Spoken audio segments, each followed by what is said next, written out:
everybody, it's Emily at ARG Schooling, and today I want to talk about my second quarter reading update.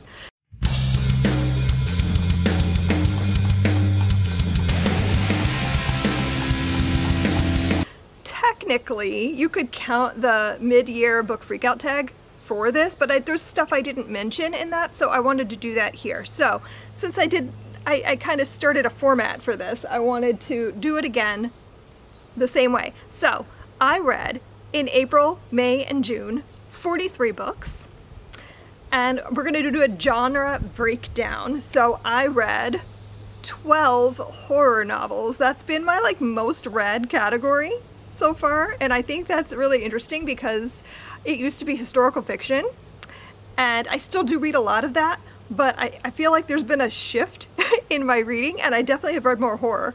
I did read 10 nonfiction. I read 9 historical fiction. So like I said, still those are my main categories. Then I read 7 fantasy and sci-fi novels. I read 4 middle grade books, 2 realistic fiction. I don't really know how to categorize these, so I'm gonna say realistic fiction, but lit fic, contemporary fic, however you want to say that. And I read 3 graphic novels and manga. Now let's talk ratings breakdown. So I had 24 5-star reads, and I'm starting to wonder if I'm being too generous with my 5 stars. I feel like I used to be a lot more strict, and lately it feels like I'm giving out a lot more 5 stars, and I can't tell if I'm being more generous with it, or am I not thinking more critically? I don't know. It feels like a lot.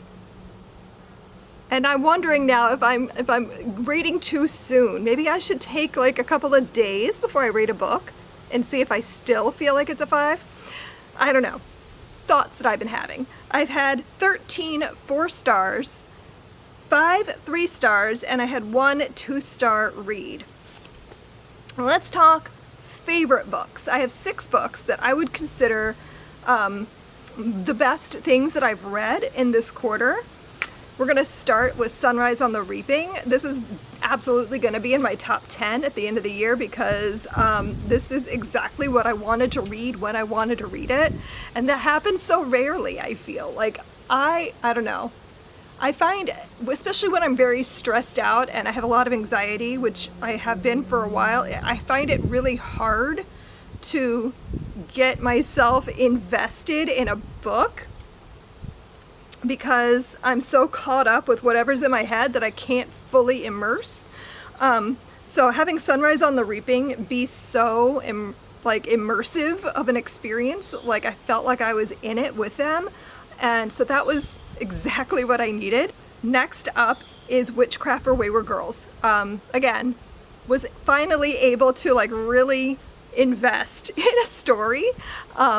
And I really enjoy Grady Hendrix's writing. I've enjoyed everything that I've read so far. This was one of my favorites. This might be my favorite Grady Hendrix. I haven't decided yet. I really need to sit down and think on my ranking for that. I keep saying I'm going to do a ranking video, but I have to think about it some more. But I really enjoyed Witchcraft for Wayward Girls. This is a story set in the 70s about a home for pregnant teens. And we're following a character who is sent there and her experiences with the people there that she meets with the other girls and the experience that she has and how it transforms her life. Very, very emotional, very traumatic. Definitely recommend it though. It's such a good story. Next up was The Hacienda by Isabel Cañas. I've been on a gothic kick. I really want more gothic things. This is such a beautifully written gothic story about a woman who gets married and moves to her husband's hacienda and discovers some weird things happening, has a forbidden love affair with a priest. It's so good. This book was excellent, and I want more things like that. I read We Are Not Free by Tracy Chee. This was a reread that I did for level 12, and I loved it the first time I read it. The first time I read it, I got it as an ARC and loved it so much that I bought a copy. And then this was my reread of it for level 12, and I think I loved it even more. This is a story about Japanese internment, and you're following a group of characters that all grew up together in the same neighborhood, and their experiences of internment and the different ways that it affected their lives. And oh, such a good book. Cannot recommend it enough. I feel like this should be required reading for all teens in high school, but also just people in general. I feel like it's such a great like window into what that was like, to help better understand it, and the different ways that people were affected by the Japanese internment camps. But love it. Such a good story. I read Babylonia by Costanza Casati this quarter, and it might be my favorite historical that I've read this whole year, which is wild. I read a lot of historical fiction, and I think this might be my favorite, or my second favorite. It's up there.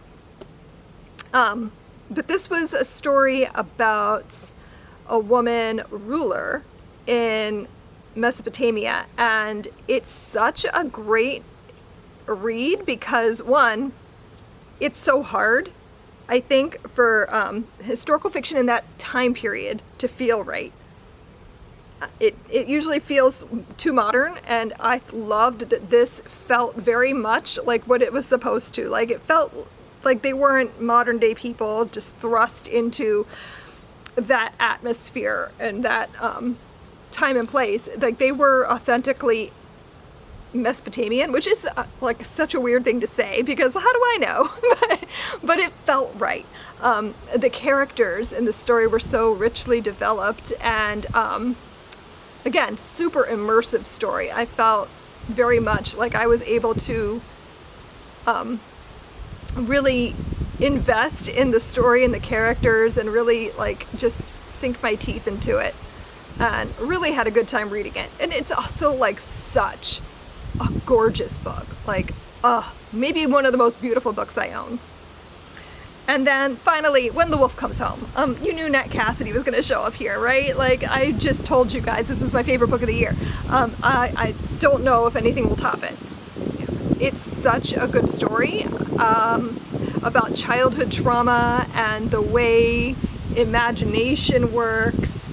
And I don't really want to tell you anything about it, honestly. I feel like the less you know, the better. And this was just so good.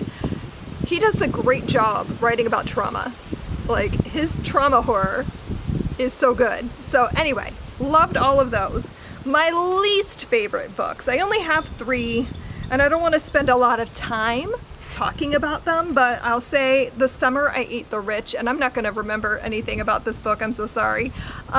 This was an arc that I got that I was really excited about because the premise really sounded amazing. We have Haitian zombies, which I was really curious about learning more about what that is and what that entails.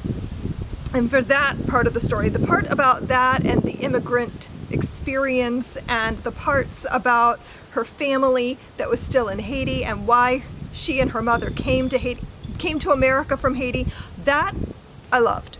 I really, if that was the story, that would have been a 5-star read for me.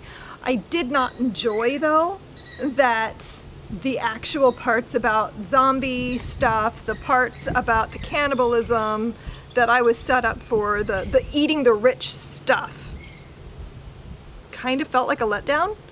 The end of the book was very unsatisfying for me. I did not like where it went at all, and I just like felt like I didn't get it. It wasn't for me. Then my only low rating, my 2-star, was From a Buick 8 by Stephen King. When I had my Stephen King month, didn't enjoy it. It's just super boring, not very memorable. It was a story about cops and a weird thing they found once. That's it. That's the book. I didn't like it. It was really boring. And then finally, the last disappointing book, I'm going to say, is All Better Now by Neil Shusterman. And I went back and forth. Was this disappointing? I mean, yes.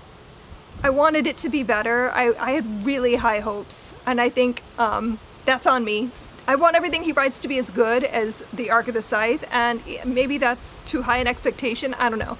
This wasn't a bad book by any means, like, I didn't hate it. It just wasn't what I wanted. It wasn't as good as I thought it could be. Didn't really connect with the characters enough to care. I didn't feel like any of them were as fleshed out as they could have been. The premise was really interesting, and I might continue and read the second book when it comes out of sheer curiosity about where it goes, but I haven't decided yet. It will really depend on how much I still care when it comes out in a year or two. I don't even know when it's going to be out. So, I don't know. We'll see. But anyway, that is my second quarter reading wrap up. Let me know in the comments what you've read in the last 3 months that really stands out for you. I would love to know. Thanks so much for watching, and I will see you guys in my next video. Happy reading. Bye!